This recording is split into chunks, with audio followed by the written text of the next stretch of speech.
Hello guys, welcome back to my channel. আবারও চলে আসলাম নতুন একটি ব্লগ নিয়ে। আজ চলে এসেছিলাম মালদার মেগা ফুড ফেস্টিভ্যালে।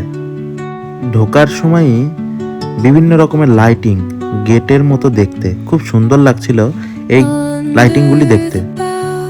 এই মঙ্গলবাড়ির মাঠে বিভিন্ন রকমের নৃত্য পরিবেশন এবং বিভিন্ন রকমের গানও হয়। বিভিন্ন জায়গা থেকে তারা প্রদর্শন করতে আসে। আর মাঠের চারিপাশে রয়েছে বিভিন্ন দোকান, নাম্বারিং করা রয়েছে সেই দোকানগুলিতে, যেমন ব্যাগের দোকান, জুতোর দোকান, চশমার দোকান, বিভিন্ন রকমের দোকান রয়েছে সেখানে। মেলা থেকে বেরিয়ে বিভিন্ন রকমের খাবারের দোকান রয়েছে আর রাইডে চড়ার জন্য বিভিন্ন রকমের জিনিস রাখা রয়েছে এই মেলাতে। তো যাই হোক, আজকে এইটুকুই, দেখা হবে নেক্সট ব্লগে। সবাইকে টাটা।